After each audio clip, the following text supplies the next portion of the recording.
Okay, so I'd like to moderate. Yes, please.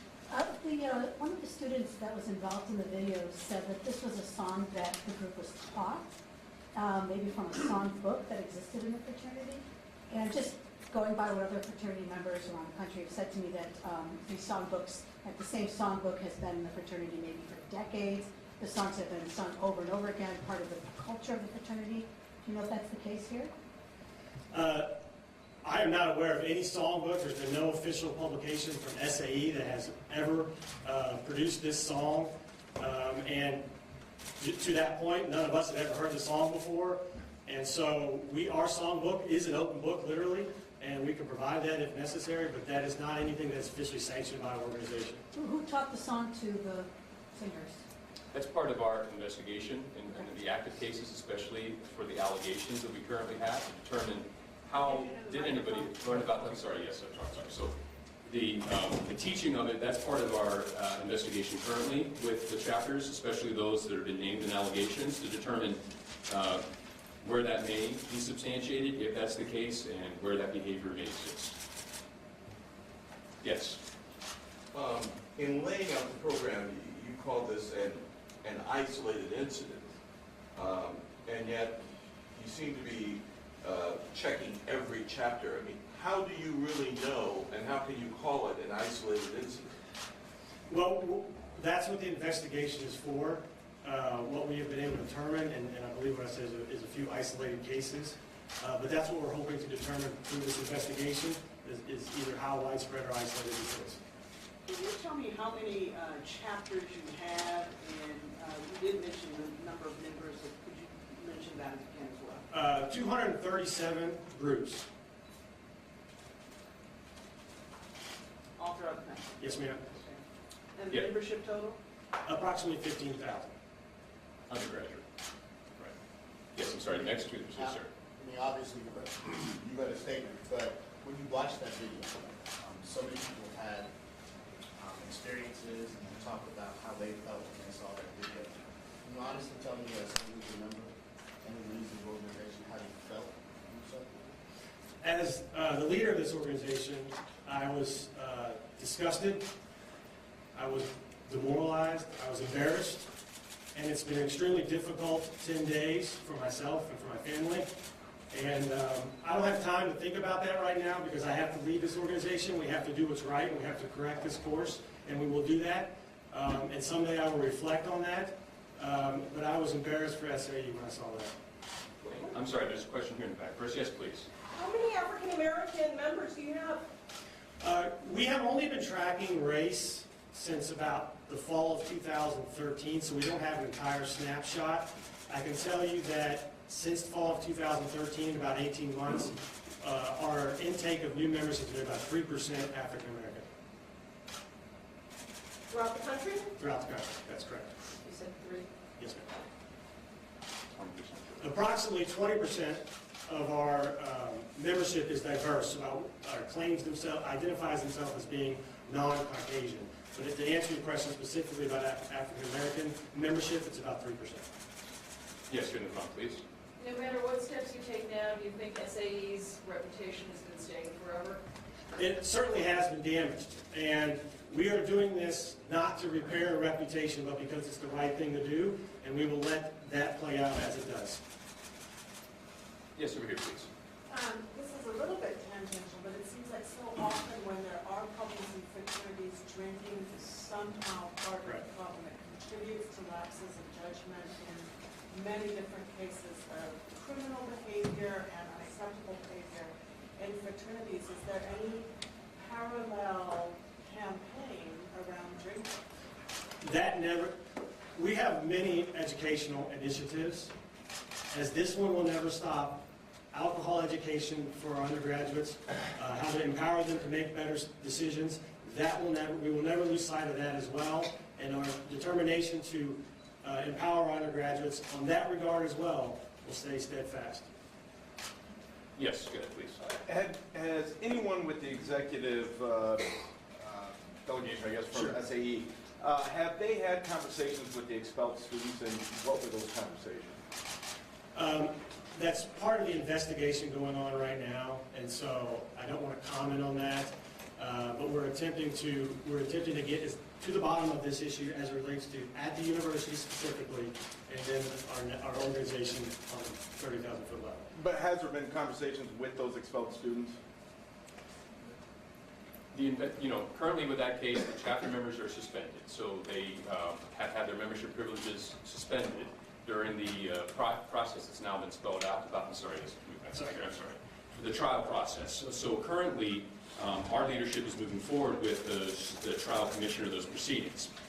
As part of what our process spells out, on our fraternity laws, is that there is a fair and just way to handle those, and that each of those members from that chapter, whether or not they were on that particular bus, but the entire roster of members will have an opportunity to have his case presented and be represented at that trial commission or those proceedings. How many folks are in the chapter? According to our rosters, there are approximately 163 men who were reported to us as being part of that Oklahoma Kappa chapter, is how it's designated. Is part of the investigation of this chapter involved looking at that chapter's financial records? I've been told that their alumni had complete control of that, and if that's necessary, we will go down that route.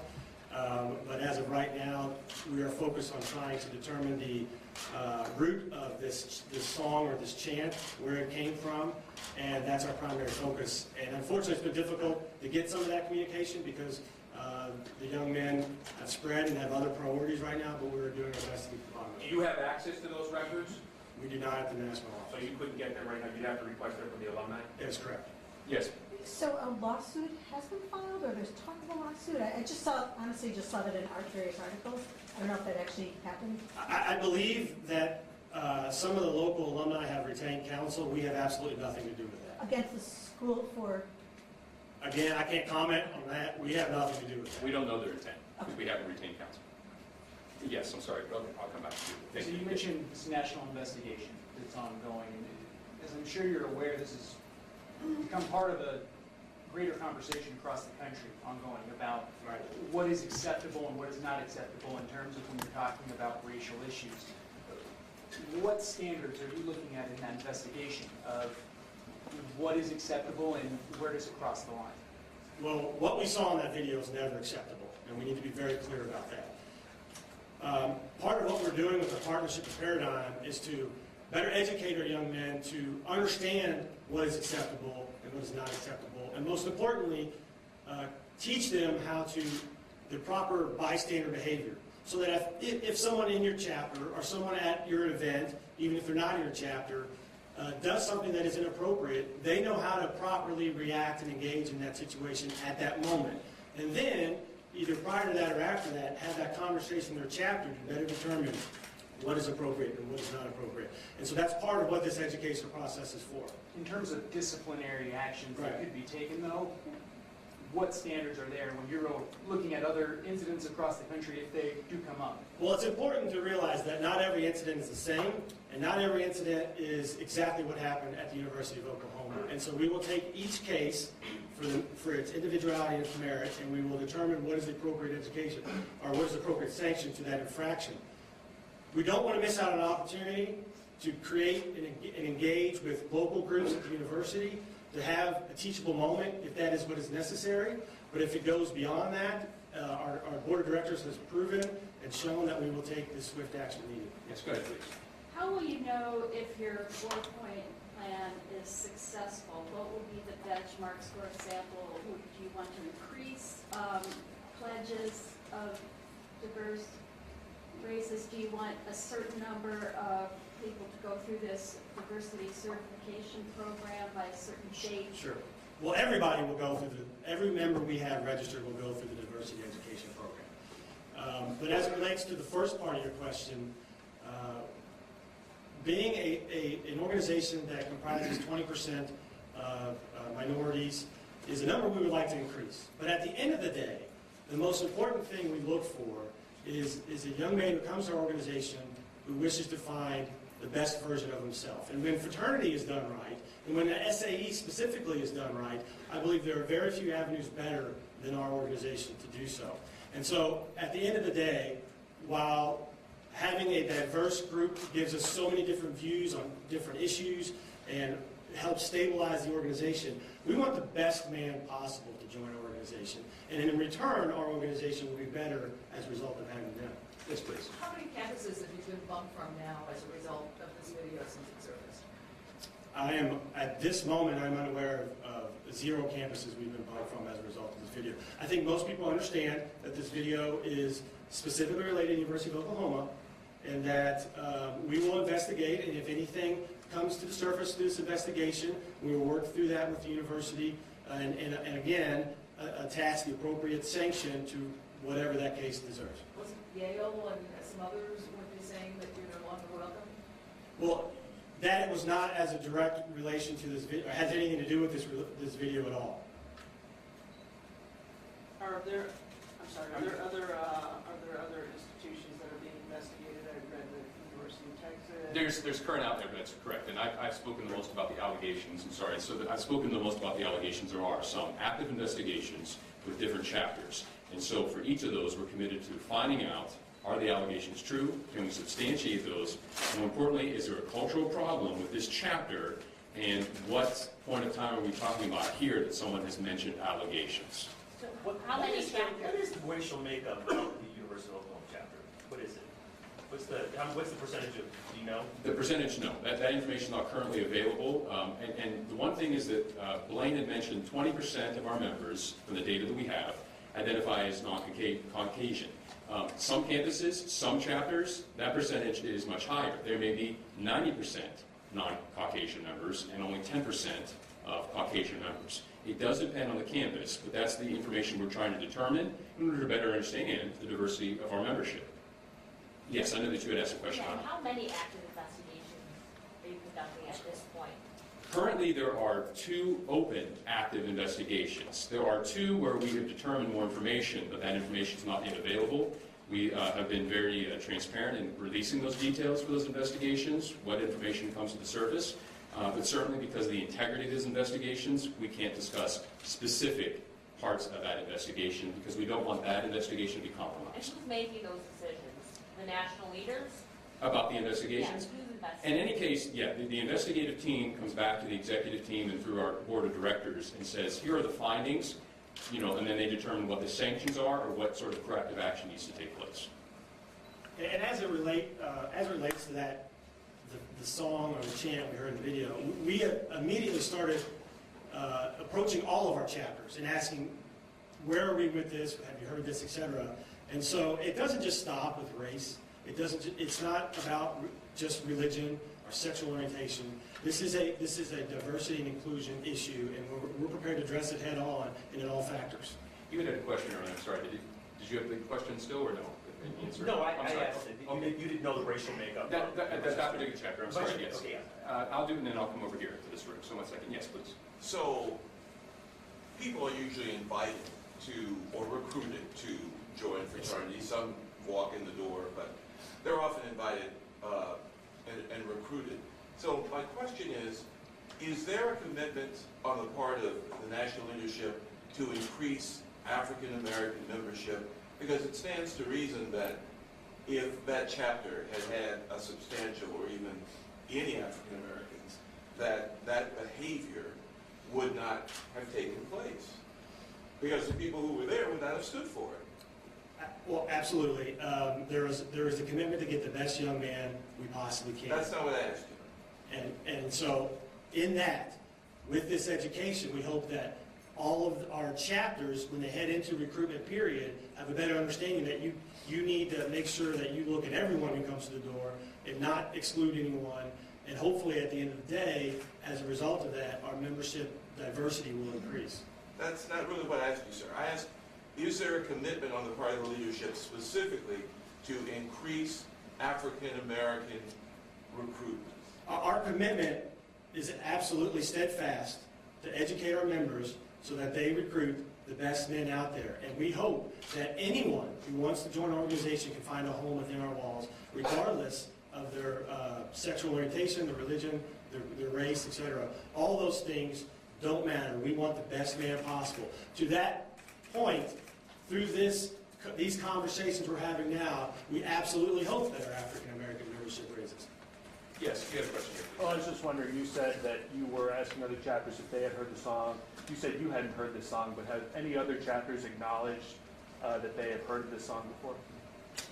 That's part of the active investigation. We're trying to determine if anybody else has, again, what point in time that may be. If it's somebody who says, I heard this 10 years ago, I heard it just a few months ago, that's part of what we're looking at right now. Because until we have a total snapshot, because of all these investigations and all of our chapters, it will be difficult to say that, yes, we say beyond a shadow of a doubt that other people have heard this.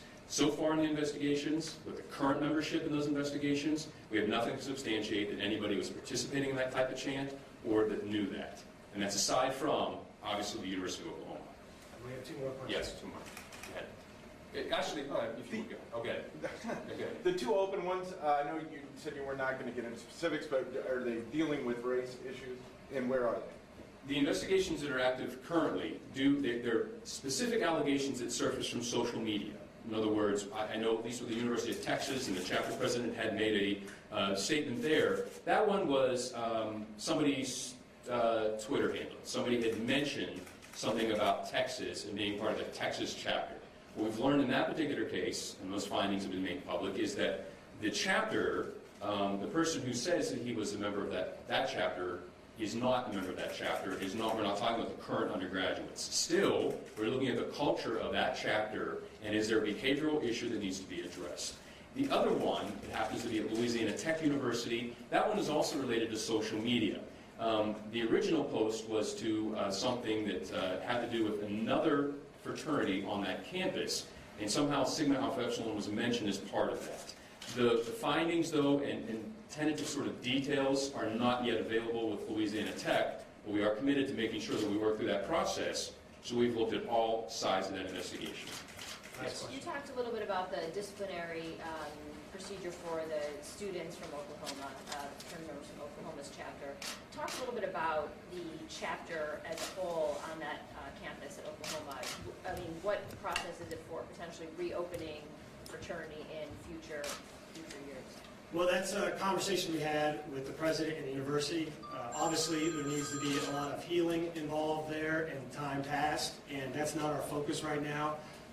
We want to make sure that those individuals are put through a fair process, and we want to make sure our focus is on educating the rest of our members, and in due time down the road we will engage that, but that's not our focus right now.